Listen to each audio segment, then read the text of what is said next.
Welcome to the Kriya Yoga Podcast, a source of inspiration and actionable education for those inspired towards the goal of enlightenment through yogic meditation. Through these interviews, discussions, and reflections, it is my intention to share the possibility of waking up to the reality of self and God realization, and to remind you of the immortal words of Paramahansa Yogananda. Don't look back. Don't look to the left or to the right. Look straight ahead to the goal and go all the way in this lifetime. I'm Ryan Kurczak, and I'll be your host on this adventure of spiritual self-discovery. Welcome back, everyone, to the Kriya Yoga Podcast. I'm here with special guest David McGraw. You've met him before on season 1 of the Kriya Yoga Podcast. Welcome, David. It's wonderful to have you. Likewise, Ryan. Thanks for having me back. No problem. So today, David has a profound interest not only in Kriya Yoga, but also in psychoanalysis.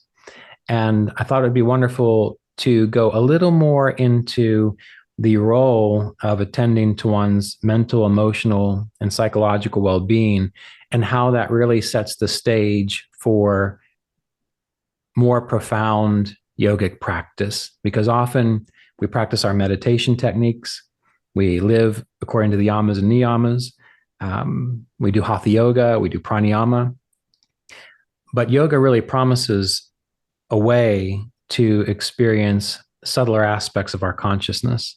And the clearer we are as we go into this practice, the easier it is to realize what it means to experience something like nirodha, or the cessation, or the ending of the fluctuations in consciousness. And we learn what it means to really have almost a visceral experience of samadhi and subtler states. So to that end, that's what we're going to be discussing today. And I will start with a question to you, David, and that is, in your experience and with the training that you've been doing as a psychoanalyst and working with people, what has your experience been helping people to work through these subliminal tendencies, and how has that benefited their practice? Well, the question just triggers so much. So where to begin? I think to begin, first of all, I could talk about my own personal experience as a yoga practitioner.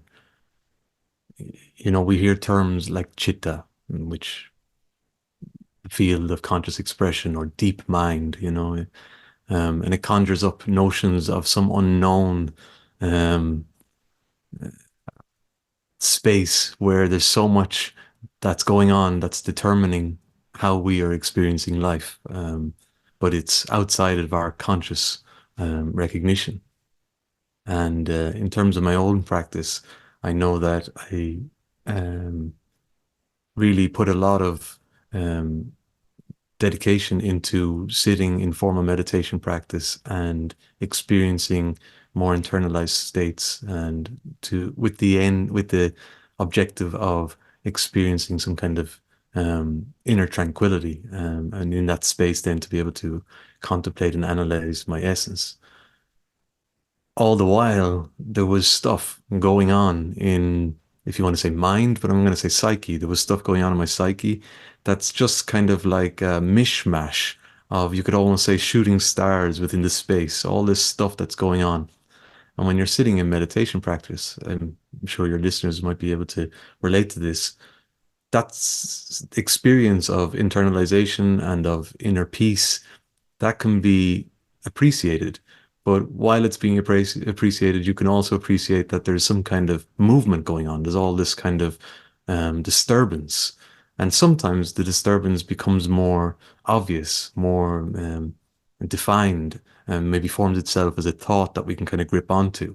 Or maybe not so much as a thought that we can grip onto, but a thought that's forming and is kind of causing us to just lose capacity to stay in the space we were in, and all of a sudden we're kind of caught in the murkiness of all that's going on, all that restlessness.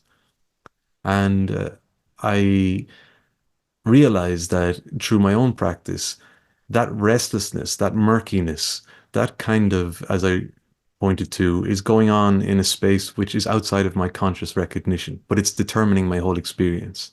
And so in my life, I'm practicing meditation. I'm engaged in formal meditation practice, but nonetheless, I'm not doing a great job with dealing with the ups and downs of life. And I find myself, the word which is used is triggered. I find myself reacting to situations where, I'm supposed to be a meditator. I'm supposed to be someone who's gaining mastery over the mind. And all of a sudden, I'm not really doing a very good job of that. I can do it seems like I can do a pretty good job of it when I'm sitting on the mat, but as soon as I'm in company or in a situation that's unfavorable, I just see the other side of myself. And then I'm kind of left wondering, well, what's going on here?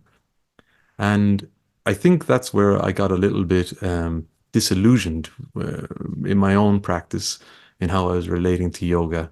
As you know, and maybe some of your listeners know, I turned to the yamas and niyamas as a kind of a guiding point. But really, what it comes down to is that when we talk about the I and we talk about ourselves, I can use my name David, I can say I, and I'm here talking, and everything seems like I have it all under control. But there's so much that's going on which is outside of my cognitive uh, um, awareness. It's the movements which are taking place at different levels of my being and the different aspects of my being.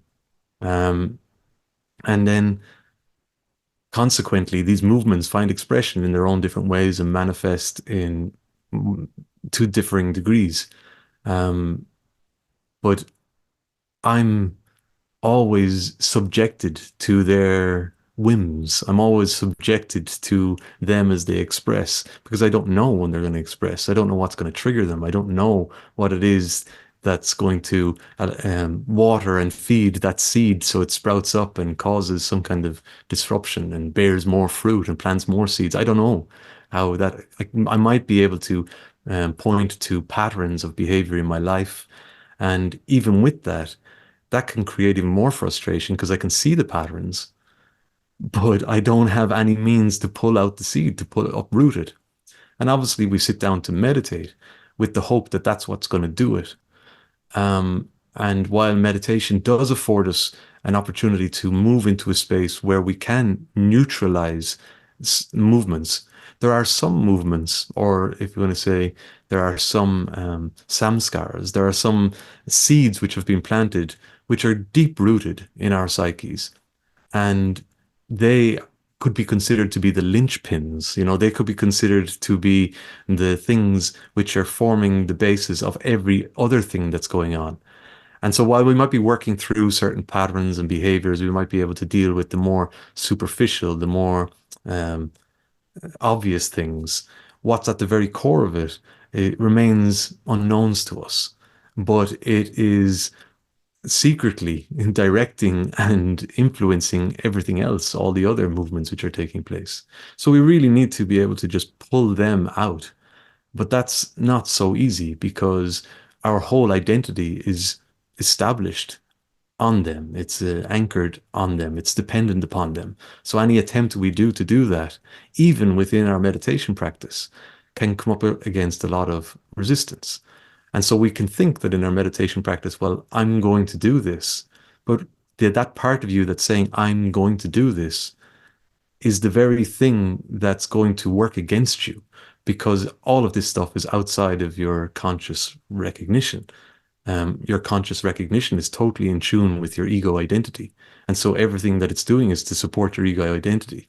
So when you sit down and practice and you think that, well, I'm going to do this and do this and do this, there's a part of you which is going to say, you can't even see this stuff. And in order to see it, you can do your meditation practice and it'll neutralize, as I said, certain movements.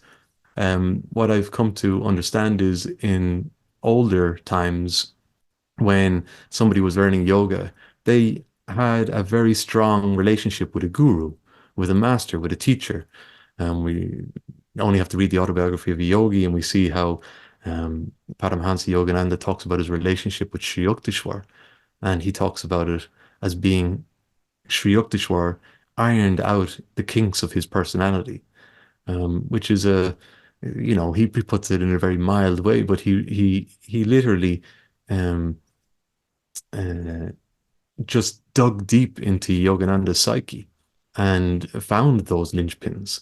And I think this is something that which being in the presence of a teacher regularly, a teacher who was able to have that kind of insight and that capacity to um, analyze the psyche of a disciple, a student, or a practitioner, then they could work through it. In the modern era, a lot of people are engaged in meditation practice and they're their own boss. And so they have this, it has this opportunity to engage in these practices, which are very, very potent and have a great capacity. But when they're practiced from the point of view of the ego, it's almost massaging the notion of doing something which is helping to um, pull the ego apart.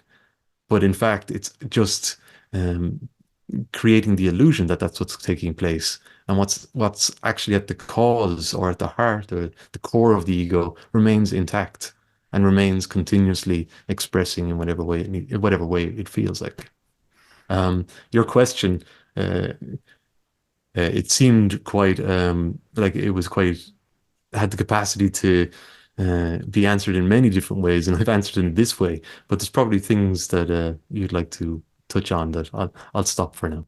Okay. Now, I think we're just going to see where it goes. Yeah. Basically, what you mentioned about having a teacher who could see those issues, and that oftentimes what we're doing for many people is we're kind of learning on our own.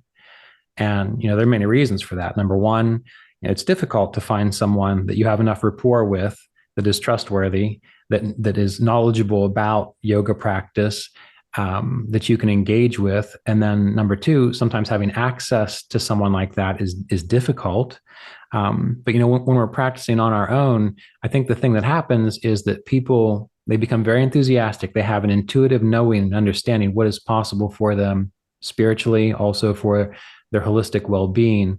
And so they take up a practice, and in the beginning, that practice works very well because these techniques are very good at inducing a deeper state of relaxation. And anytime you can relax, most of the time you're going to feel better. But what I've seen, what tends to happen is once they get through the relaxation stage, now, as you mentioned, part of the process of yoga is to learn to access sort of these deeper aspects of our consciousness. Well, now we're relaxed, and now we might become aware of the fact that we have a subtle underlying anxiety, or that we have a tendency towards depression or doubt, or things of this nature. And we keep practicing, we keep relaxing, we keep kind of moving into a deeper state. But because we have a blind spot. This is my, sort of perspective. We hit these things and we have a blind spot to them. We just keep bouncing off of them. And because of that blind spot, we just keep trying and it persists. And I think a lot of people who get involved in meditation and yoga, eventually they might stop, because what happens is they have an idea of what's supposed to happen. But then when they keep hitting this wall and bouncing off of it, there's no one there to kind of look around the corner, or to be able to look around the blind spot and say, oh, well, this is what's going on here. So why don't we work with this? And once it's resolved, then that sort of wall disappears, and you can go deeper, and you can feel more comfortable in deeper states of consciousness. And so, as you mentioned, the true guru, would be able to do that for you. Mm-hmm. And since many of us are learning this autodidactically, well, what's the next best thing? Find yourself someone that you can express these issues to, these feelings to, that can help you look into it, which is why I think psychological counseling or psychoanalysis can be very helpful when you are in a situation that you don't have consistent access to a teacher like, say, Yogananda did. Yeah. Yeah. When I cite the example of Yogananda, and I might have mentioned this in a previous podcast with you, it all sounds very amazing to be living with your guru and to have that kind of attention put upon you. But I think it was probably for Yogananda, his disposition was different. His devotion was such that he was able to endure that being literally continuously antagonized and pulled apart by his guru. And I don't think most of us would be in a position to do that. I know I wouldn't be when I look back. Honestly, it would be too much.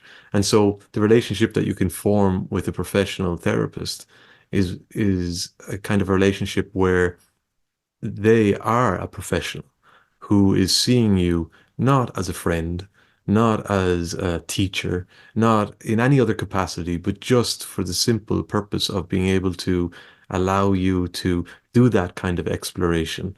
And not in the way that Sri Yukteswar did it with Paramahansa Yogananda, where he, when you read the anecdotes, it's it's aggressive, it might be even considered abusive in some ways, but it was just that was the kind of devotion that Yogananda had for his guru.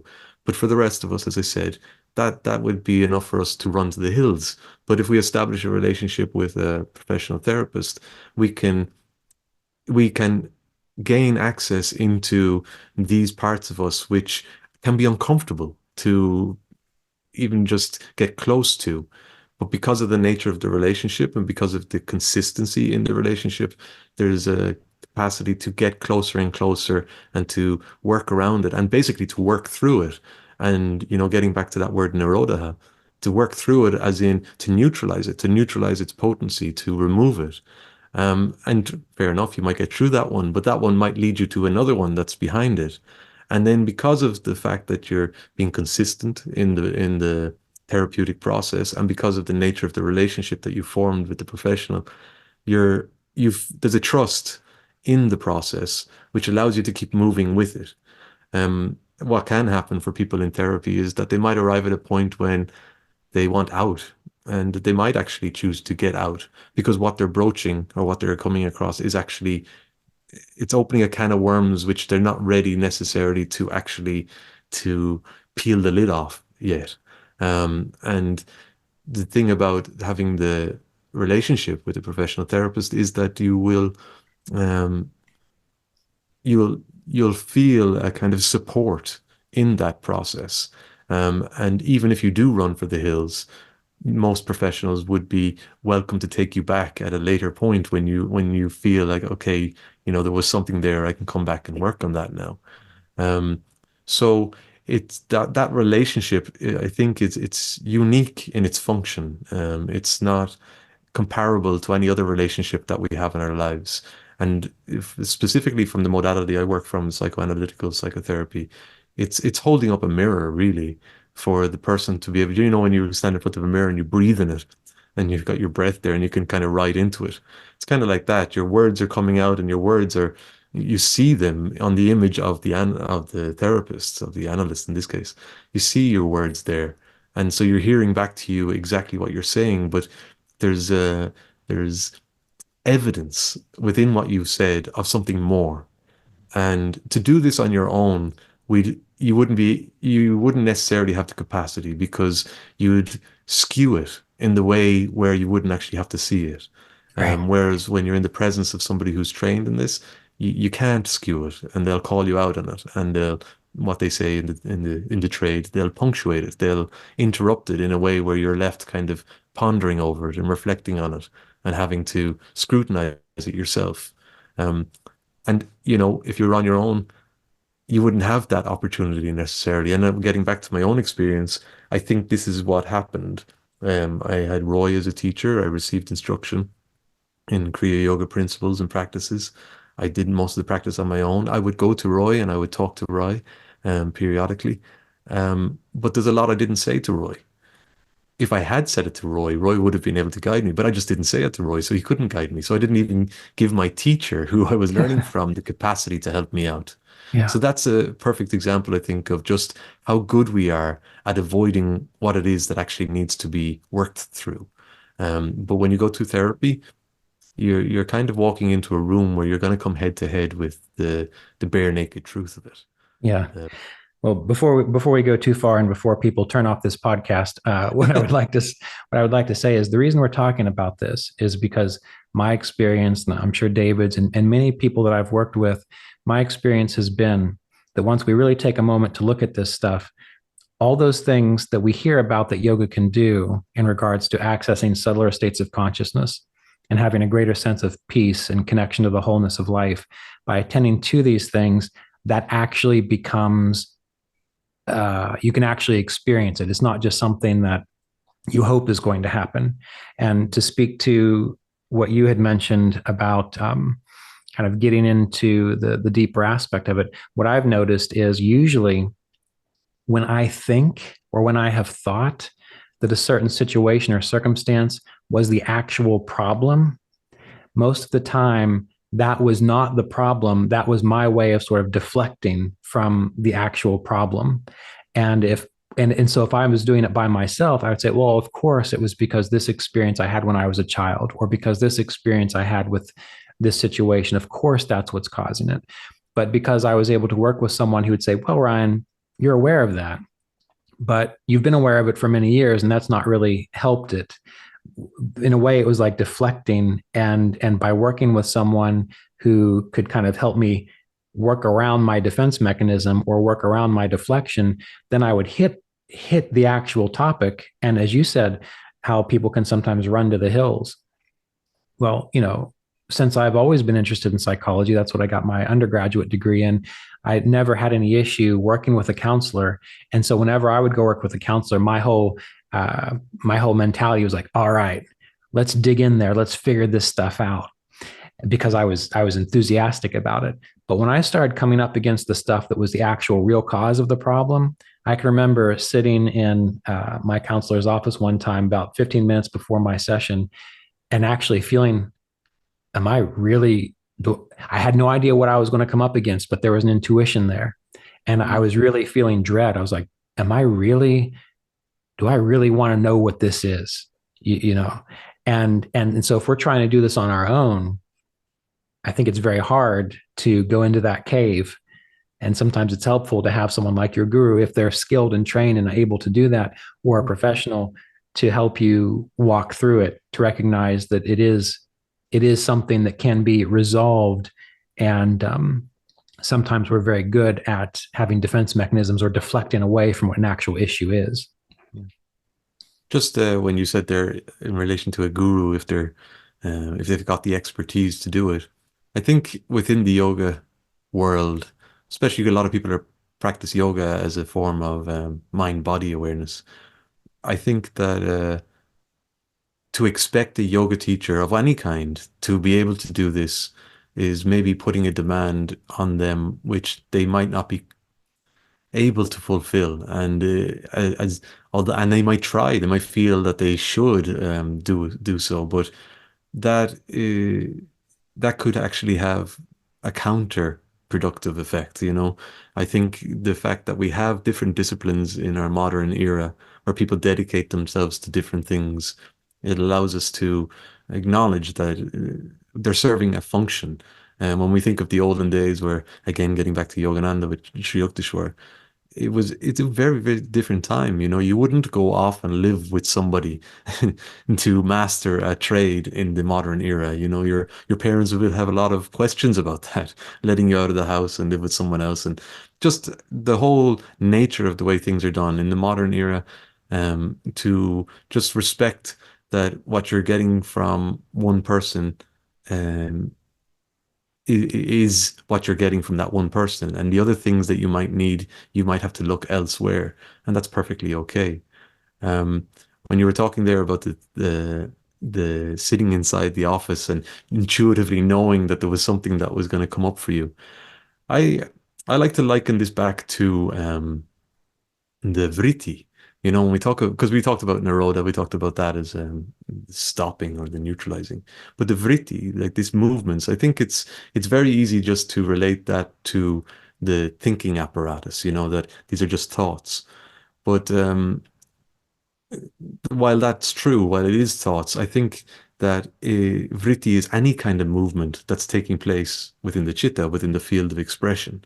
And so if we think about it like that, if there's vritti, if there's movements, that's restlessness. That's some kind of disturbance taking place. And then using that framework of the koshas, that framework of the 5 aspects of how we express, and we look at the physical, the emotional, and the mental, and we think that there's there's a restlessness taking place, which we can experience in our physical body with jittering and scratching and constant moving and all this kind of stuff. Or it can be at an energetic level, an emotional level, where we feel different flushes and different movements, and maybe butterflies in the stomach or pulls on the chest, and different things that we relate to the the energy moving through the body, the different chemicals expressing within the body. And then we can talk about it on a mental level, the restlessness that goes on in our mind, gross or subtle. But all of that could be considered vritti. And when you're sitting in your meditation practice, all of that's going on. But how much of it do you actually have cognizance of? You know, some people can't even acknowledge that they're continuously scratching their head. You know, that needs to be pointed out to them. So they don't even have awareness of that. You would expect that people who are engaging in formal meditation would be able to sit still to a certain degree. And so they've managed to discipline their physical body and, let's say, manage that restlessness, that expression of vritti within the physical chitta, in the physical aspect of the chitta. But the more subtle aspects of the chitta, the energetic and the mental, that's more complicated. And so when you're sitting there in the office, you're feeling that energy or those vritti taking place in some way. They're communicating to you through your intellect, through your body. You can sense it's going on, but you can't articulate it in a way where you can be cognizant of it. And your therapist did something very interesting when she says you have an awareness around this. You've put words in all this stuff. But what you haven't done is you haven't neutralized the energy that's causing those words. You haven't gotten to the vritti in their more subtle sense, in their more primordial form. You know, you haven't gotten to them. And if you haven't gotten to them, then it means that all that energy is still working through you, and you've disconnected yourself from it. No, not just you, but for everybody, we can have a very rational understanding of, well, 2 + 2 = 4. This happened and this happened when I was this age, so that must mean this. But there's no truth in that, because that's a very rationalized, egocentric perspective on what's going on. But it's far more complicated than that, and it's far more nuanced. And the stuff that we remember is only half, well, not even half, it's only a fraction of what's actually going on. So everything that has kind of been stored away in the chitta, within the deep mind, in the field, has the potency to express. What comes into our thinking mind is only a fraction of that, and it's usually the stuff that's not related to it at all. Well, if we do happen to touch upon it on words, but we're doing so without actually allowing to vent the energy that's behind those words, then there's a total disconnect. And so when we talk about nirodha, like neutralizing it, it's it's really it's really being able to understand that there's a very subtle potency which is informing all of this that's taking place, and that as much as when we're doing our meditation practice, we can sense it. In therapy, in the sessions, you have an opportunity to kind of become acquainted with it, to actually connect yourself in terms of your thinking, thought processes with that undercurrent, which is at play. And that's something that we might have a little bit of insight at sometimes, when you're just in a room and you're just talking to yourself, or you're in a space and you're just talking to yourself, and you say, oh, geez, that's a funny thought I just had there. And we bring something to mind. But because you're on your own and there's no one really to interrupt it, you might just move on to the next thought, or get distracted with the next thing, or the restlessness that's behind it kind of distracts you and moves you on to something else, so that it doesn't become something of issue. But in the therapeutic setting, you don't have those options. Right. I think it's very important. You had mentioned this idea of control, like to sit down and to control the itches, or to be able to sit still. Yeah. And we often talk about this idea of nirodha, of being like controlling something, controlling the fluctuations. And I know we've talked about this, and if I remember correctly, you also had similar experience that I did when I was younger. When I first began practicing yoga meditation, well, of course, I was going to force myself to sit still, and I was going to force myself to not feel that. And I was going to force myself to be strong inside, right? Mm. And so, in a way, I think in the beginning, we can often look at yoga practice as though Naroda is controlling something, like a masculine domination of something. Mm. Whereas, one of the reasons I want to talk to you is to get into this a little bit more. Whereas what I have recognized is that we don't have to control these fluctuations if we actually neutralize their source. Mm. I recently rewrote an essential guide to Kriya Yoga practice, and I added a whole chapter or a whole section in there on additional insights for an advanced level of practice. And I made a list here. How do you become aware of the possibility that you may need some psychological and emotional assistance as you continue deeper into your spiritual work? And this is what I've seen for myself and for other people. The list is: you are unhappy despite years of practice. You feel a constant low-level state of anxiety, anger, and depression. Despite your meditation practice, you constantly feel not good enough. Low-grade, unsettled feelings return shortly after your meditation session concludes. You lose interest in meditation instead of becoming more enthusiastic about exploring the subtler states. And that one in particular, I found to be very interesting, because what I've noticed is when I would start to go into deeper levels of consciousness and bounce off of those difficulties, the degree that I did not want to pay attention to that or try to resolve it, I would find for the next few days, I didn't want to meditate. It was as if there was a part of me that was saying, you know what, let's not worry about that. And I found that very interesting. So you feel an aversion to meditation. You feel like you need to escape from this world. You are easily triggered or irritated by certain people, circumstances, or situations. And there's a few others. But the reason I bring this up is because I think a lot of people go into meditation thinking that they're going to become freer. And that's the point. They will. But when they look at their life and they're constantly triggered by something, or they still have that low level of anxiety, or something bubbles up from time to time, where did that come from? In my experience, to me, that's an indication that there is something that doesn't need to be controlled, not suppressed, not repressed with more pranayama or more focusing on the spiritual eye. But it's an indication that if we can look at that, find a way to look across the landscape of our inner psyche and see what it is, and if we have help, we can resolve it. And then we have more energy to actually go deeper, because we're not constantly holding back or trying to fight off or forcefully restrain something. So in a way, I guess I see either working with a knowledgeable guru who knows about these things, or a psychologist, psychoanalyst, and so on, that's helping a person to actually unravel the knot or the catch. And then they have more energy, and then they enjoy meditation, and then life does not trigger them so much. So they actually begin to experience that really profound state of yoga, which is accessible, but only by kind of really acknowledging this rather than fighting it or trying to control it in the way I think many people do. Mm-hmm. I think your use of the word control there is quite important, or the forcefulness, because really the whole process is a process of letting go. It's just absolute letting go. So if you were going to force yourself to do something, it would be forced to let go. And I suppose this is where the challenge is, because within different traditions, you're offered techniques which you take on. You don't let go. You take on the techniques to facilitate you in being able to discipline, to a certain degree, the physical body, and then to discipline the energetic or emotional body, and then to discipline the mind and develop concentration to a degree.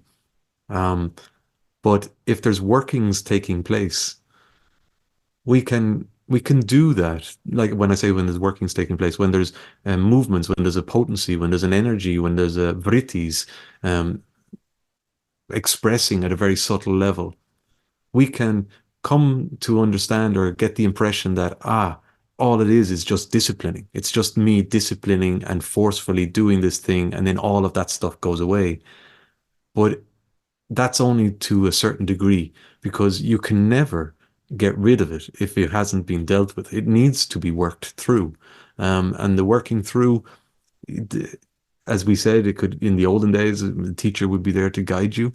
But when you're on your own trying to work through it, you're kind of setting yourself up for a task which you just might do very well to actually evade. But with the support of a professional therapist, you have uh, uh, another set of tools, if you want to put it. You have another approach, another mechanism to help to tackle what you have initially set out to do, which is to remove the restlessness from the body, but you're approaching it from a different side. So these techniques that we take on when they're shared with us um, within the tradition that we're following, they're useful and they help us to be able to set about doing the work in the first place. Um, but to think that that means, oh, that's all we have to do. Now we just need to do that and do it harder and do it harder and do it better and do it better. That's kind of missing the point. The point is that you've arrived at a point when you're able to appreciate that there is a subtle nature to you and it is determining how you're expressing your meditation. If you just want to experience relaxation, that's fine, and you can use the techniques to get into a state of relaxation. But if your objective is to fundamentally experience yoga, to pull down the boundaries which are causing you to feel like you're individualized and separate from everything, if you really want to pull apart your ego identity, then it's a case of having to acknowledge that the conscious mind is based on your ego, as in that awareness. If we're going to separate the two, consciousness and awareness, if you were going to separate those two, like consciousness, having a rational understanding of what's going on, that is often delusional because it's just based on your own narrative.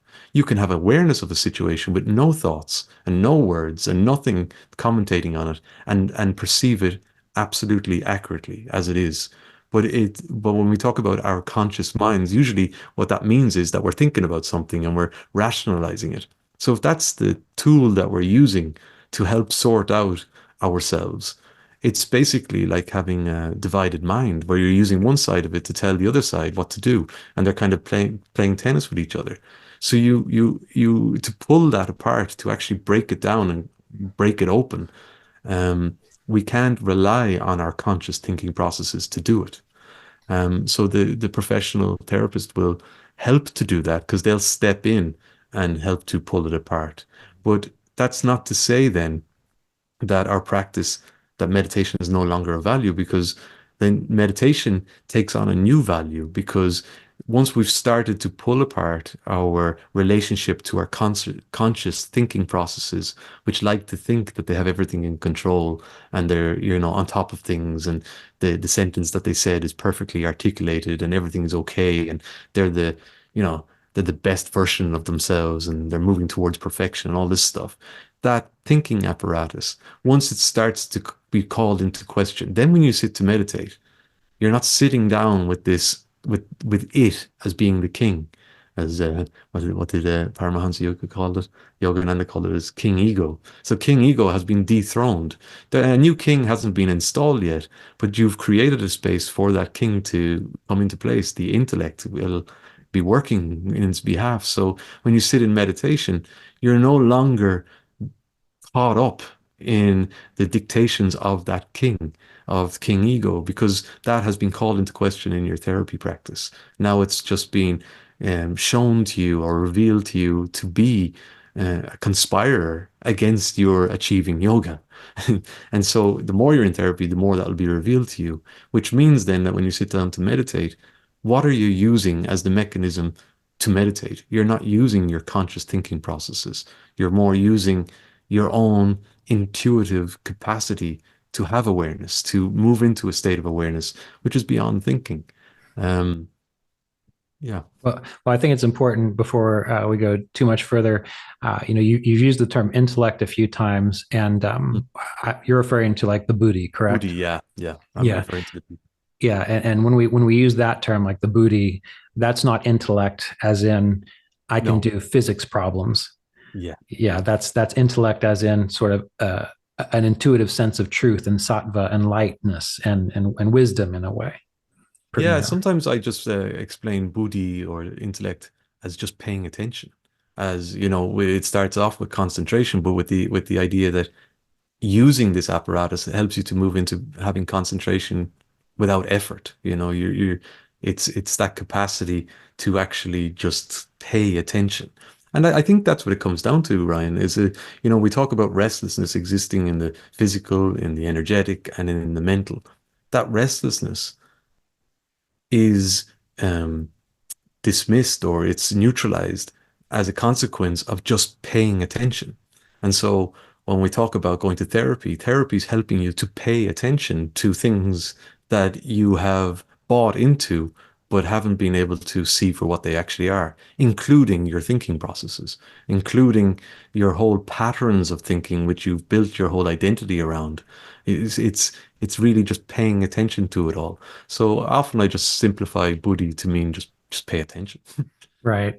And the Buddhi, though, as well, I think it's important to recognize that when you look at Samkhya philosophy, that is, in a way, pure sattva, not pure sattva, but it's a refined sense of sattva.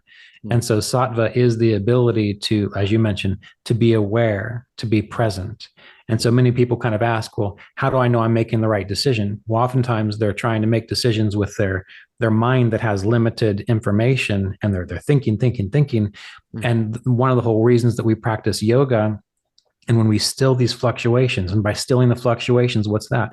That's stilling the vrittis, which is the vritti of scratching my face all the time, or it's the vritti of that low grade sense of anxiety. Figuring out what that is, release it, still it, neutralize it. And as those things as the energy gets released and they're no longer in that cyclical loop within us, well, then we are more easily able to actually live from that level of wisdom and intellect, where it seems like it's more intuitive and it seems like it's grace, but it's only because all this stuff, and in yoga they use the word impurities, all the impurities that were getting in the way of the ability to perceive clearly are neutralized. They're diminished. They're not controlled, as in grasped and forced into submission. They are released. They are freed. And this, your book, The Yogi's Way, I think that's one of the most important books for people to read, because it focuses on the yamas and niyamas. And I'm going to tie this in here to Sri Yukteswar's The Holy Science. In chapter 3 of The Holy Science, Sutra 1, Sri Yukteswar describes tapas, which is a practice, as penance. He says tapas is penance. And then he goes on in Sutra 2 to say that tapas is forbearance in encounters with the material world. And the reason I think this is so wonderful is because we can look at that from a very old Christian viewpoint of forbearance. But really, my sense is with the yamas and niyamas, that if we can see how well we can practice the yamas and niyamas, that will give us a sense of where we are in regards to the resolution of our psychological vrittis. Because if the energy within us is free flowing and it is aware, then we have no problem with truthfulness, because we don't have these impurities getting in the way, saying, well, you can't tell the truth because this bad thing will happen. Like there's a fear there. Or when it comes to harmlessness, or even contentment. I think contentment's a good one. With contentment, why can't we be content? Well, it goes back to that little list that I just read. Well, if you're constantly feeling a low level grade of anxiety or depression or anger or something, well, part of your yoga practice is not just to do more pranayama, because we know people who've been doing pranayama and meditation for 20, 30, 40 years, and they're still not content. Why? My experience has been because they have not decided to, in this moment, bring awareness to that feeling. And again, if they can figure it out for themselves, that's wonderful. But if they can't, to find someone who can look at that, and it doesn't even have to be a spiritual counselor. The woman I went to, she knows what I do for a living. She knows I'm interested in yoga, but we don't have to talk about spirit at all. We just have to learn to feel through the experience and that science of psychology and psychoanalysis. It's a boon and a blessing to us on the spiritual path, because when we are working with a knowledgeable person, they can help us unravel that. And then what happens is, whether they are spiritual or not, hopefully they've got some wisdom and they've, got some sense, but whether they're spiritual or not, once it is unraveled, then when you go sit and meditate, you are not contending with that constant low level grade of whatever it is that you have no idea where it's coming from. And now you can say, or feel, or experience directly, oh, this is what it's like to begin to touch upon pure awareness, even if it just comes for 3 seconds or 30 seconds, because you're not fighting or trying to control this thing you don't understand anymore. It's you recognize you can settle into it, and you don't have to fall asleep to avoid it. Because I think many people, when they meditate, sure, they fall asleep because they're tired and they don't get enough rest. But my other theory is that people start to nod off and fall asleep as soon as they start to get close to something that they don't want to get close to. Yeah. What comes back to mind is the idea of restlessness. There was something in what you said. Let me see if it comes back to my into my mind. But the idea of restlessness, it's very subtle. Like when I talked about somebody who is new to meditation, you ask them to sit down, you say, you're just going to sit down and we're just going to sit here for 10 or 15 minutes. And all they're doing is jostling around in their chair. But that discomfort that they're experiencing, it's very real. We'll remember when we first sat down to meditate, it's a very real um, sense of dissatisfaction, awkwardness, discomfort, and just why can't I just sit still? You start to come face to face with this fact that your body is jostling around, wriggling, and with this just trying to escape the fact that of the task you've been set to do, which is to sit still. Then, if they stick with it, they kind of get good at sitting still. They've managed to kind of regulate it a little bit. Maybe they scratch here and there, but then as they're internalizing their attention, they'll become familiar with lots of stuff. You've probably heard this from people you teach too, but they start to become aware of pains, sensations in their body, temperatures, different movements. And sometimes a big deal's made out of it, as if this is something extraordinary. For other people, it's almost like, wow, maybe I should go see the doctor, or maybe I should do this or do that. But it's kind of like, no, this is a consequence of you actually paying attention to yourself, that body you have at a more subtle level. And then they sit with it a bit longer and maybe they get by that and they get past it. And then it comes to uh, the mind. Now, when I'm talking about it like this, I'm breaking it down physical, energetic, and mental, but it's all happening at the same time. They have problems with sitting still, but they have problems with the pain in their back, and they have a problem with this thought, and then they don't have a problem with this. It kind of happens as a myriad of things taking place at each of the levels. With our practice, we get good at kind of disciplining ourselves to go further and further inward. But that restlessness, that's kind of the core of the matter. It's that's what's going on fundamentally is restlessness. And we talked about buddhi, we talked about paying attention. How can you pay attention to just being, to your experience of just being, to just abiding in awareness as awareness? How can you do that when there's so much restlessness going on? And the restlessness is fundamentally distracting you. That's what it's doing. It's just distracting you. So when we talk about nirodha, it's kind of like working through everything that's causing restlessness. So then you can just experience what's existing what it's like to exist when there is no restlessness. Um, so in relation to our practice and when we sit down, it's just to hold in mind, we set our objective when we begin our meditation practice that we're trying to, well, it depends. Different people say it in different ways, but we want to experience some kind of other state. But that other state, it's experienced within this whole apparatus. This is where it's going to be experienced. It's not like we're going to leave it and then we're going to go off somewhere else and it's just going to be us free of it all. We have to work through it. And that working through, when you refer to tapas and forbearance, it's the idea of the temperature, that heat that's generated in a very uncomfortable situation.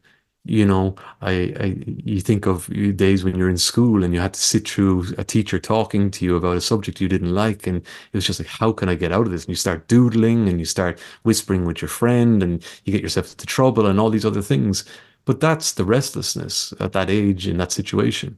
But then you think of yourself as a 40-year-old adult or a 50-year-old adult, and you're Yeah, you know, you're visiting family members, and next thing you know, you're getting equally restless. You're getting the same things as you did when you were a teenager in school are starting to manifest now as an adult within this uncomfortable situation. But forbearance is being able to pay attention to it and then move with it. You know, because the only reason it's uncomfortable is because of the restlessness, which is generating from a deeper level within you. And through forbearance, as opposed to saying, I'm just going to force myself to sit here and be really angry about it. It's more about what is it that's causing you to feel discomfort at sitting there in that situation.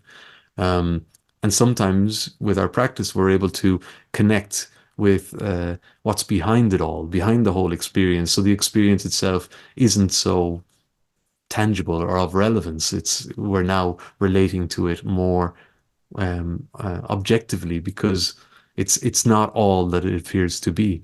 But getting back to our visiting a therapist and taking part in therapeutic sessions, that forbearance, that sitting through that discomfort, what causes that discomfort, that's exactly what you're going to be working with. That's the essence of what the work is. Yeah, yeah, good, good. I'm glad we got back to that because I think that leads to this other topic I wanted to talk about, and that is how to work together in this way. You know, Mm, I made the mistake early on. I definitely have had myself benefited quite a lot from counseling and therapy and so on. And I would always continue meditating, and I would continue my practice, and I would continue my study while it was happening.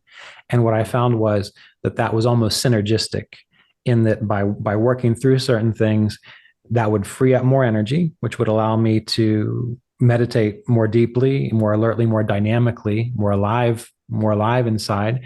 And then that would also give me a greater awareness to feel, okay, well, what's that? And I didn't, when I meditate, I don't obsess over whatever comes up. I just might take note of it and I continue meditating. And so the meditation gave me a greater awareness to pay attention to, oh, there's this going on in my life. I don't necessarily know what it is. I know it's triggered by this situation. I know this kind of makes me feel a little bit more, but obviously those are not the actual issue. There's something else in there. And then I would work with the counselor over the course of a long period of time. I think this is important to get across too, that digging into this stuff, you don't just, my experience has been, and students that I've worked with, you don't just start and then 6 weeks later, great. A lot of this stuff is very deep. And so this would be a years long process. And so what I would like to talk about as we get, towards the latter third of our time together is, from your experience, how do you see continuing your spiritual practice while integrating this with work with a psychotherapist or a psychoanalyst and so on? And the reason I really want to talk about this, because I made the mistake early on that I was talking with a student and I said, look, you really have to address some of this material that keeps coming up for you. And even though I've studied psychology, I let students know I'm not trained in dealing with this stuff. I recommend people go see David or other people who have that capacity. And what happened was, one student basically quit meditating, quit doing everything just to go focus on the psychological aspect of it. And I learned, okay, back up. I don't mean to say that you must stop all of your spiritual practice while you attend to this. I think it works. I've seen how it works together. So let's keep that in mind. And then the next thing I want to mention, just as a personal story, that uncomfortableness that you have. One of the things that I would notice as I was meditating and studying, I would start to become aware of like a vague sensation or feeling that was uncomfortable. And because I had awareness of how this process worked, I didn't start thinking to myself, oh, what's wrong with me? And these kinds of things. I didn't go down a rabbit hole of trying to label what it was. I just sat with it and I felt it. And then when I would go see a counselor, I would bring up the feeling, or I would talk about a dream that seemed like it was related to it. And she would help me feel through the actual feeling response of it. And it being something that you have to endure, as I mentioned early on, when I had that sense of dread about attending to it. Well, when it finally came up, it was not related to anything my conscious mind thought it was related to. And it was just such a feeling that it was almost like I I withdrew into myself and I was sobbing and I was crying and it felt like I was being crushed essentially. And that was the experience I actually had a few times in counseling. And the therapist, it was funny, she just sits there and says, "Keep going, Ryan. What do you feel now?" And I would feel it more deeply. And it was such an intense experience that in my mind, I said to myself, "Oh yeah, this is it." And it finally came out. And once it finally rolled through me, I sat up, I blew my nose, I wiped the tears away, and it felt like just a lightness of being just erupted up from my core, from my spine. And then from that point forward, those things that had been troubling me, they did not arise anymore. But that was a very difficult, those were difficult experiences to go through. But in the end, it was a freer experience, and it allowed my meditation to become deeper. It allowed me to read about samadhi and nirodha and say, "Oh, yeah, okay, now I see what this is all about." So I'm curious if you have any comments on that, and then to speak a little bit to how to continue your spiritual practice while also recognizing that this could be a side process that might make a tremendous difference in your experience of yoga. Yeah.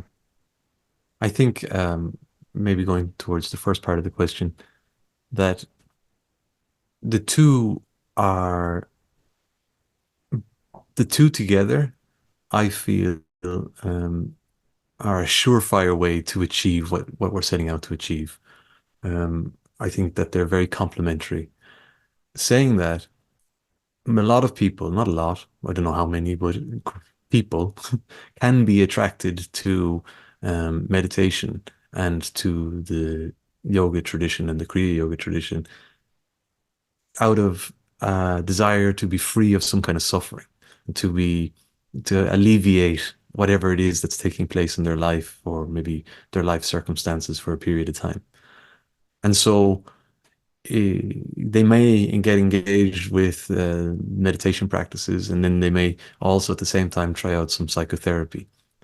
But because there's a type of relationship that's established with a psychotherapist, they might feel a certain degree of support that they don't necessarily feel on their own in their bedroom when they're meditating. So I think there's something that might happen in terms of temperament. It depends on where people are in their, I suppose, makeup, um, what is their core objective? Because we can say that we want to achieve enlightenment, we want to wake up, we want to be free of all this. Um, but maybe that desire is only so deep. And once you start kind of working with a therapist, you kind of feel, oh yeah, you know what, this is kind of going well. But generally speaking, therapy at the initial stages, if you're just doing 6 to 12 weeks, you might work through a problem and that's fine. You go off and you're happy. But therapy, if it's going to be used as a tool for analyzing our relationship with our ego, then that's something that, as you said, a year, but it could take 2 years, 3 years, 4 years, 5 years, 6 years, 7 years. It's something that can be ongoing. And from that point of view, it can be appreciated that therapy is going to create tensions in how you relate to yourself. So it's very different to a 6 to 12 week block, which is just trying to appease some life situation. The idea is that you're not just trying to appease a life situation. You're trying to see through the fabric of life and your relationship to it. And I think that is what it comes down to. What is a person's intention? And so there might be people who just get caught up in doing the psychotherapy and then say, okay, you know what, I'm just not going to do the meditation till I've sorted out all this stuff. If their intention was to see through what's going on, then they'll go back to their meditation. And I don't think there's any real concern there. But if they were never really committed to it in the first place, give them a year or two, they might at that point. So I think it's very hard to measure this. I think everybody's at different stages. I think the recommendation for people to engage in some kind of psychotherapy as a way of supporting their meditation practice to the end that they would wake up and see through things, I think that's good advice.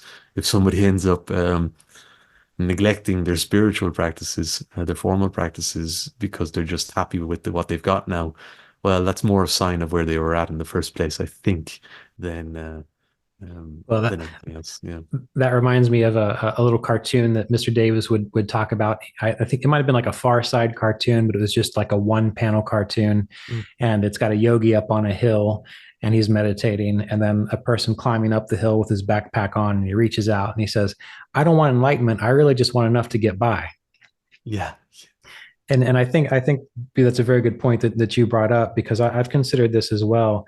Sometimes I think people think meditation and yoga practice is supposed to do something for them that it's not supposed to do. Like, for example, do you want your life to be well organized and happy? Well, do the things that are going to allow your life to be more well organized and happy. Work through your traumas, take care of your resources, be a good, kind person. It'll work out, barring the circumstances that all humans have to go through. But if you've got a drive to wake up, like Yogananda, and I thought about this a lot when you first started talking about Yogananda and Sri Yukteswar. I don't feel that Yogananda was different than any of us in regards to being a human being. But the thing that made Yogananda different was his motivation. He wasn't trying to just have a good life. He wasn't just trying to be comfortable or to be able to deal with life or be resilient or have a happy family and so on. He was driven to know, be, experience the fullness of spirit that was available to him. And I think if we read the autobiography of Yogi, we see that is the case. He was seeking out saints, sages, yogis. He was spending hours in meditation. He wasn't trying to just do what everyone else is doing. So my sense is always, as you mentioned, we need to really be very clear on why we are doing what we are doing. And if it is for this drive towards realizing spirit fully, well, then we will hear this podcast and we will say, okay, let's explore this. Let's see what's behind it. Because that's been my experience with students, is that I talk about this stuff and most of them say, well, yeah, okay, sure. But meditation should handle it all. Or, my guru should handle it all. And they keep going and years go by, and then they wonder why it hasn't quite worked out exactly the way they thought. But then there are those few students who they hear me say over and over again, look, do your practice, study the spiritual philosophy, but work through this stuff, work through your psychological triggers, traumas, issues, and you will see how much more profound your meditation practice can be. And you will see that you actually can experience cosmic consciousness. It's not something that you read Yogananda talking about and you say, well, that would be nice. You can actually flow your awareness into it. You can actually experience samadhi, deal with these things, deal with the impurities, practice tapas. It's one of the first yamas and niyamas way at the beginning. Practice that, and it opens up this whole other realm of experience, which, of course, you're not going to be able to necessarily relate to everyone else. And I don't mean you can't talk about the football game and you can't go to dinner with people. I mean, but you are kind of perceiving the world in a very different way. And it's through recognizing, well, why am I driven to do this? And I think, like you said, meditation, spending a few weeks in therapy, that can be very helpful to work out certain things. But if you want to get to the core, to the root, to really work through the gunas, sattva, rajas, and tamas, really be able to experience what the buddhi is, and then be able to grasp prakriti, the ever-changing experience of nature, and then to be able to experience kaivalya and recognize that you are the purusha, the eternal self. These are the things that have to be done. And that's what tapas is. It's not just sweating a lot. It's burning through the stuff that gets in your way. And I guess one other thing I would say is that this doesn't have to be a fanatical torture session. That it can be like an adventure. That's how I look at it. when it comes to recognizing, well, what is the issue here? I don't look at it like, oh, geez, I got to deal with that again. It's more of a sense of, all right, this is an obstacle, a challenge that will help me grow. And if it can be embraced and worked through, it again relieves us. It frees us to have greater expansiveness, greater sense of omnipresence and energy, such that we feel that this whole path is absolutely worth it from that perspective of one who wants to get to the bottom of it, if you can describe it that way. Mm-hmm. So, yeah. Yeah. Just when you were talking about tapas there, I think if I think about the clinic and people coming in for therapy, in the same way as when people engage in meditation and meet the meditation teacher, there's kind of this part, this voice in you that says, I'm going to do really well at this. I'm going to be the best in the class. Or maybe if it's not that voice, it might be the opposite. It might be, oh no, I'm going to be terrible at this. I'm going to, what am I even doing here? So it could swing different ways, different temperaments. But in therapy, in the clinic, I think it can be a similar thing where we feel like therapy is just going to show us how great we are to ourselves. um, but if we're going to find out how great we are, we need to actually lose ourselves. And I think this is the challenge, because then we're back to that core question, well, who am I? Because when you go into the clinic and you think, I'm going to lose myself, the stuff that you're trying to work through is the stuff that has been the building blocks, the template on which your whole life has been determined. And then to start to really question it, it starts to shake up the foundations and shake up the whole structure. And then where does that leave you? How do you relate to yourself then from that new perspective? And I think that's what we're trying to do with our yoga practice. It's kind of like the idea of becoming enlightened, but being just a more perfect ego. It's kind of like, well, actually, no, it's seeing through the ego, pulling it apart and deconstructing the whole thing and seeing through the fabric of reality. It's kind of, but to do that, you need to give up what you've been you need to give up what you've been using as your means for understanding things. So if you're going to take on a new perspective, you have to be willing to take on a new position. And that means you have to give up your old position.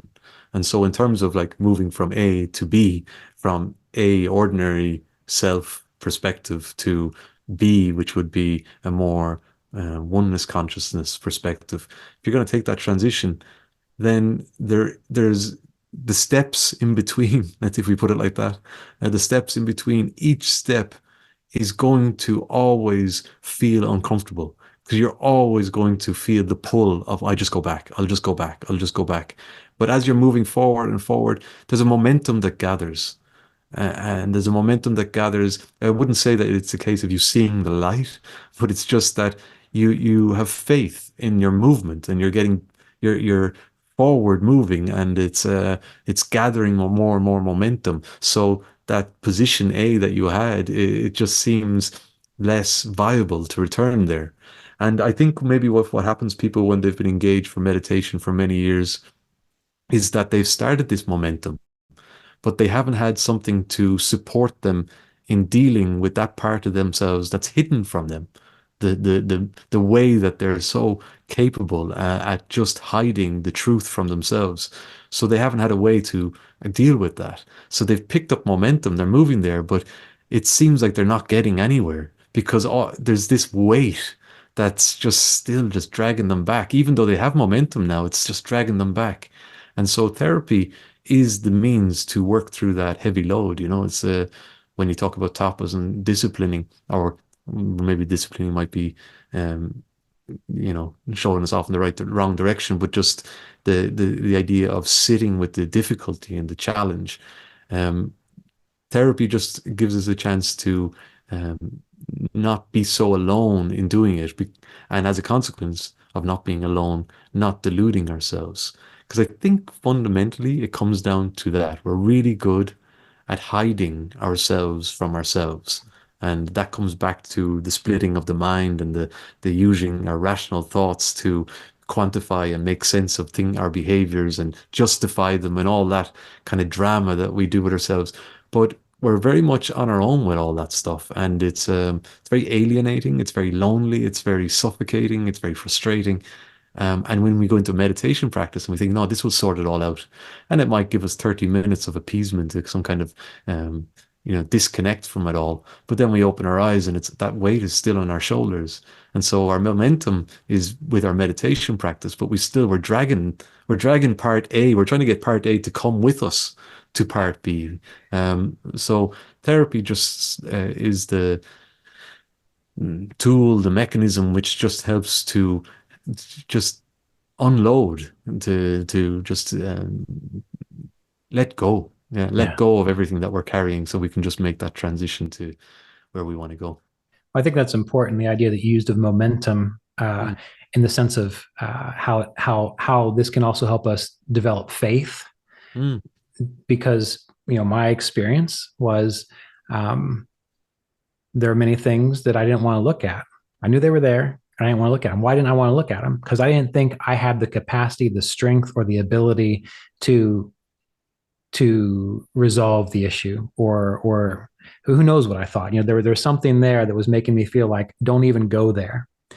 And what I found was, through the practice of continuing my meditation practice, continuing to work with a counselor, was every time I came up against something and I made it through, I realized, oh, okay, I can probably keep going.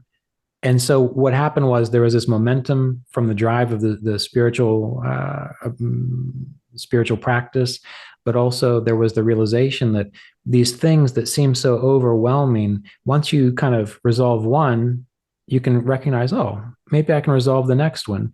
And what happens is, as you develop greater and greater experience with that, then it becomes, as I mentioned, almost like an adventure where you're like, okay, I realize that I have grown through these things and I have changed, and existence is still here, right? yeah.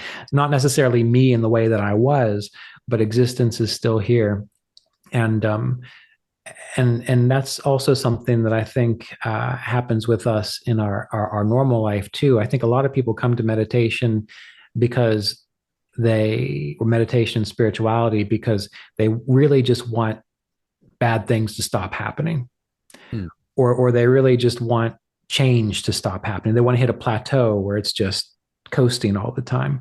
And what I've recognized is that, as you mature in your spiritual practice, what happens is, the things of life, the sun still shines, we still have storms, you still have to pay certain bills, you still have to do this, that, and the other. But as you get stronger and clearer about what you are as an eternal, immortal spiritual being, you recognize, oh, I can handle this stuff. yeah.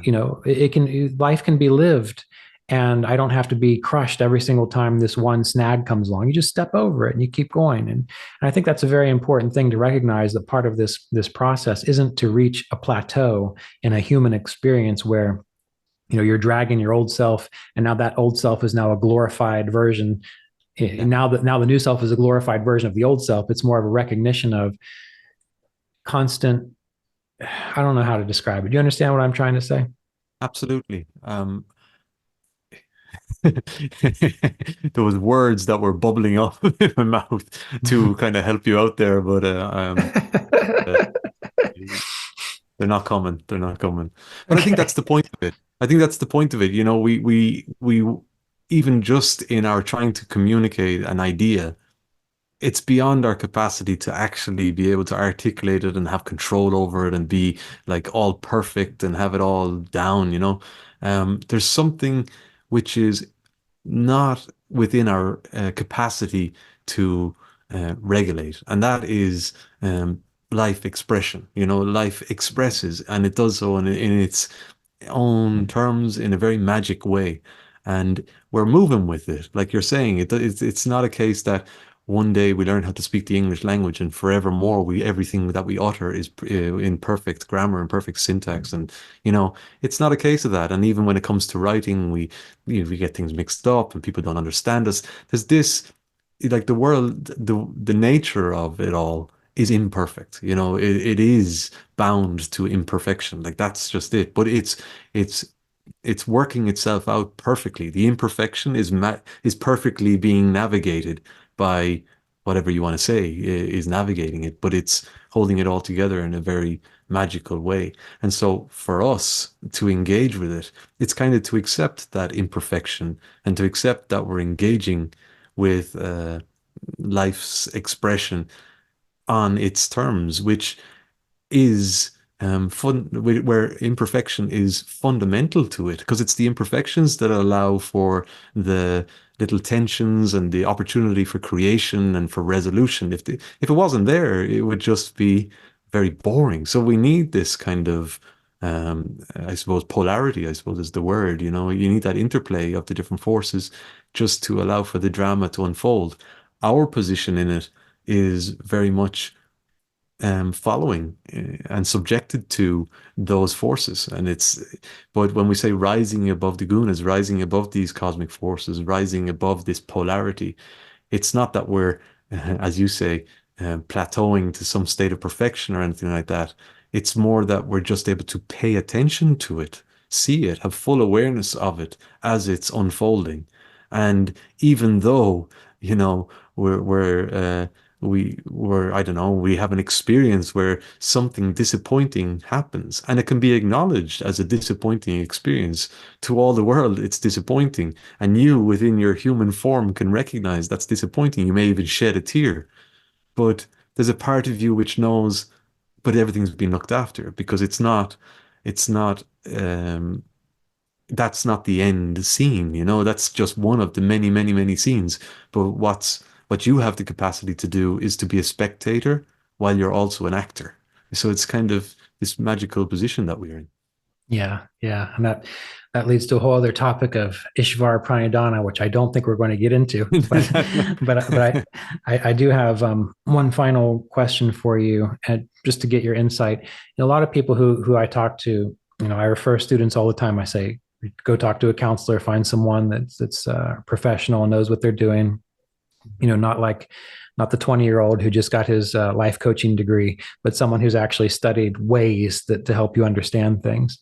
Oftentimes people say, I just can't find anyone who I can relate to. And my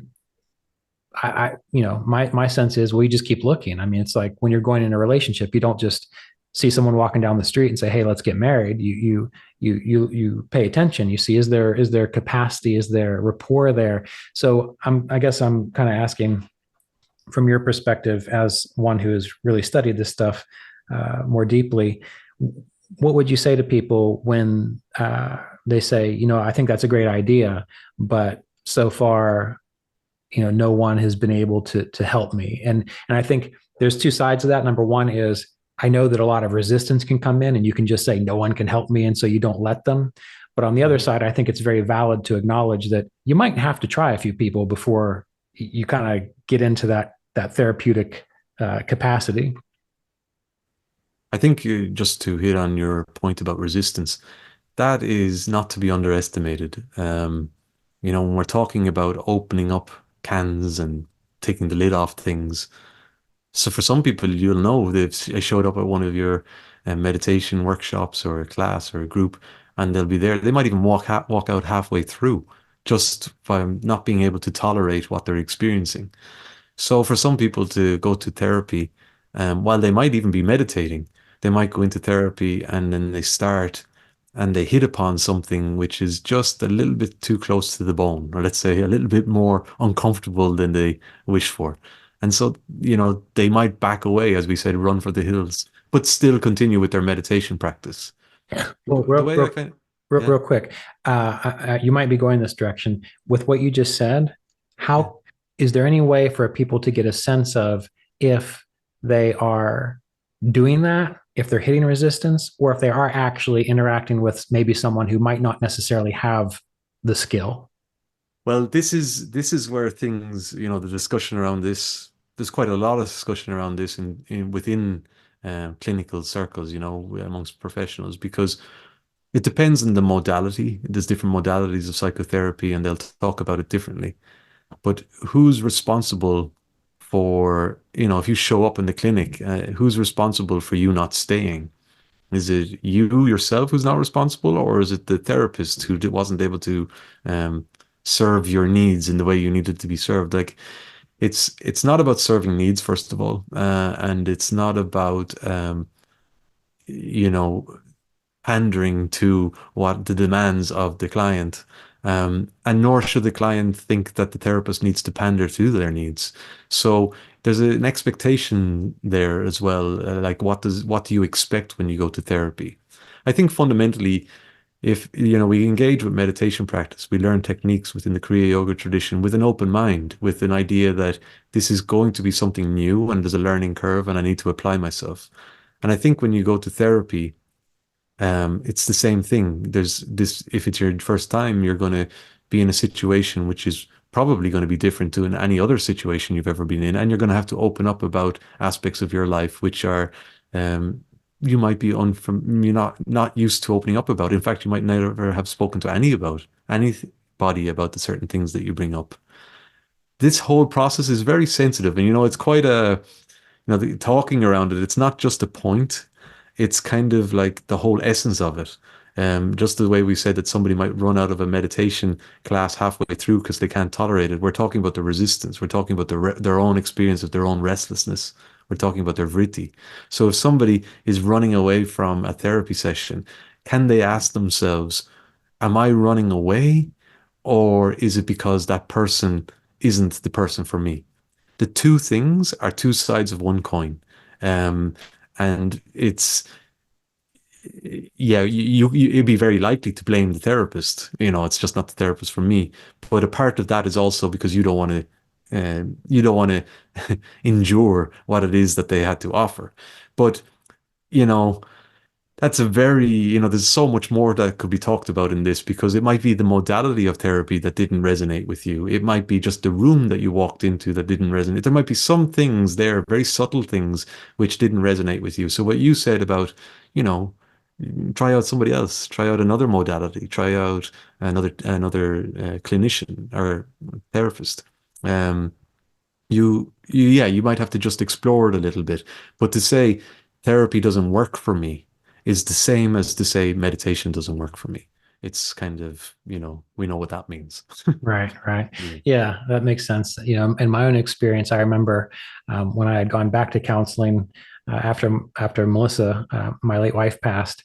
When we just figured out that she was dying, basically, someone recommended that I go talk to a counselor. And of course, I thought, great.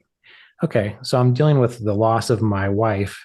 And the first thing the counselor says to me is, instead of helping me with grief, he says, the problem is that you two are codependent. And my experience was that probably wasn't the thing to say to me at that time, as I'm bawling my eyes out because, the woman I met when I was 16 years old is now passing and there's nothing we can do. However, I was able to continue with the idea that this is going to be helpful. And I met another counselor, and it took me about 3 years to finally get to a root cause there. And it wasn't because of the codependency issue. It was something else. But I'm just making that point to state that that was a clear example in my life of going to a counselor and having someone say something to me. And absolutely, I had resistance to that, because at that point in time, I'm pretty sure that's not what I needed. Well, you've touched on something important. When we talk about resistance and we talk about who's responsible for, for somebody leaving when they come for therapy, who's responsible for that? I would say that it's okay to err on caution if somebody starts making conclusions about your life, your choices, what's going on for you. If somebody starts especially before you've built up some kind of trust with them, to come to some kind of defined resolution about what's going on for you, that would cause me suspicion, and this. I don't really, especially from the modality that I'm working, that's not the approach we take. And it really, therapy, the space, the clinic is a space for you to go and talk and to put into the words that potent energy that you've been trying to manage your whole life and to articulate it, so that in the articulation, then you can kind of figure out with the therapist, oh, did I just say that? What did that mean? And depending on the modality, they will work with this differently. But the therapists themselves usually will be very slow to step in and say, well, this means this and that means that, and come up with these conclusions. You might get that in, if you watch certain online videos, you might see these great spectacles taking place and this huge transformation. But when in the real world, within the clinic, the therapists are usually sensitive to the particular, well, to the experience, the particular experience of the individual that comes in.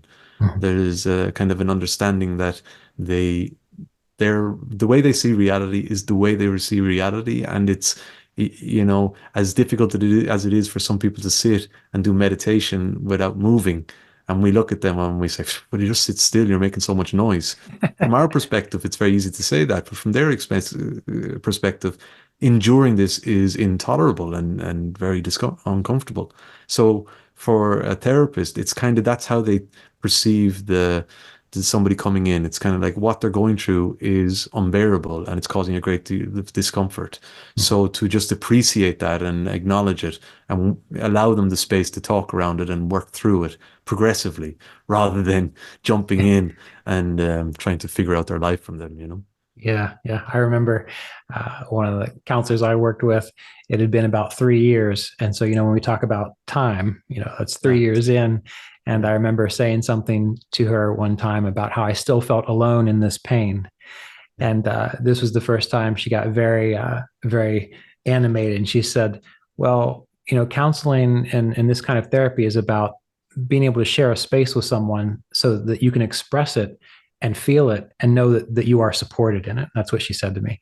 And so it had been 3 years. And so I just sat there for a minute and I said, well, it's been 3 years and I still feel it because I've been, and she said, that's because you won't let it out.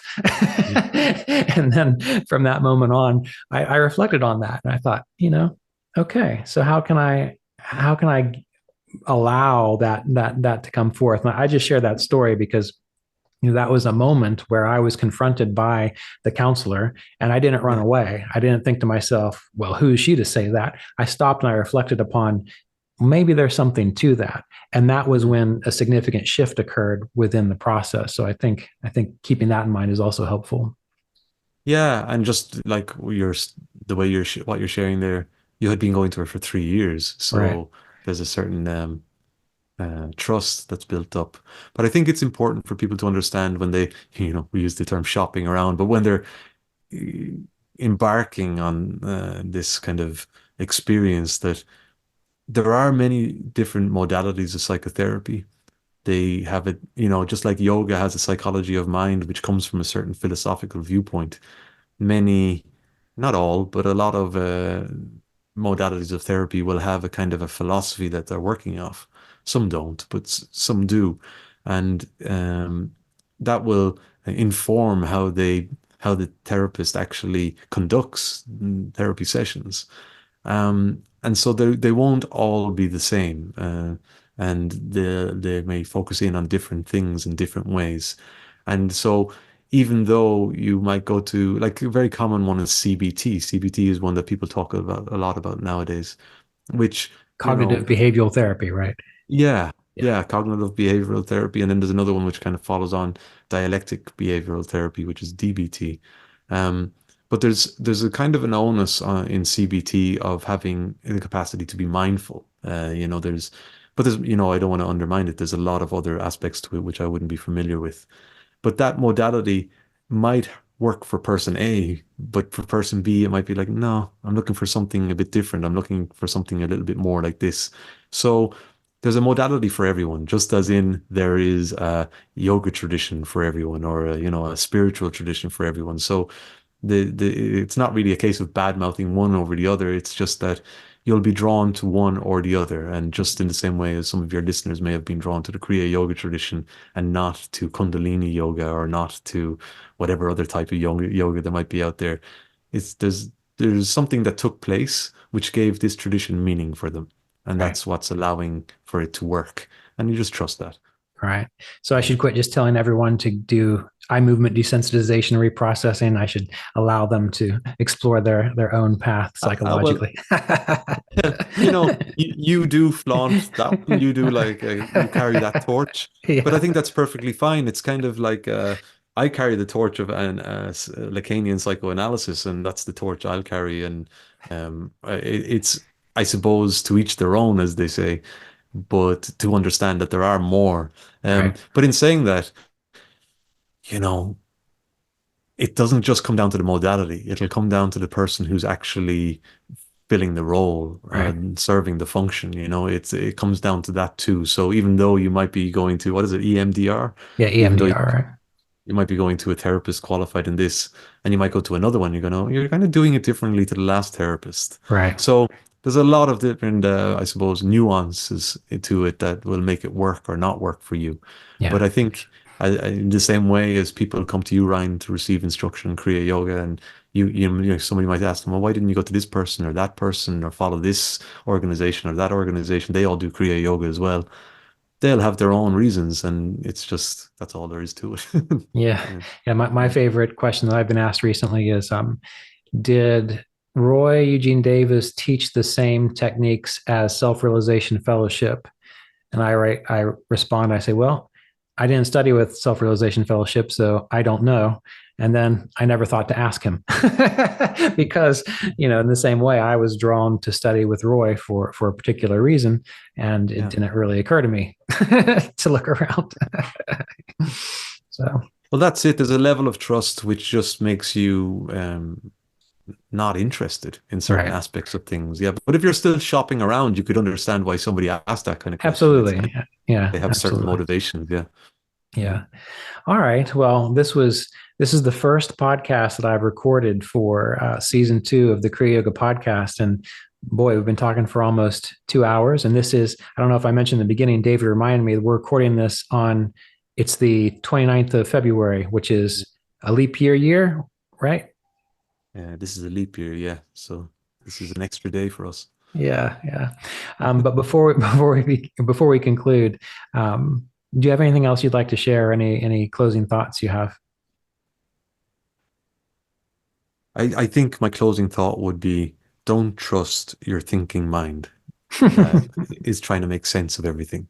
There's a lot more going on, and it's just with the recognition of that, to accept that if there is a lot more going on and it's having an influence over how you're experiencing your life, then maybe the answers will be in ways that you just can't rationally justify. There's other ways about things. Yeah. All right. Well, thank you for being here, David. It was wonderful to see you again. Yeah, likewise. And this will likely be released hopefully before May. You're doing a retreat in Ireland again in May. Is that right? Yeah, I'm doing it. It's just a weekend retreat. It begins on May 17th until May 19th. And it'll be in the same place where we hosted our week-long retreat, Ryan. Okay. Yeah. Which we'll be doing again in 2025 in August. Yeah. That's the hope, isn't it? That's the plan. Let's plan. Yeah. There we go. Yeah.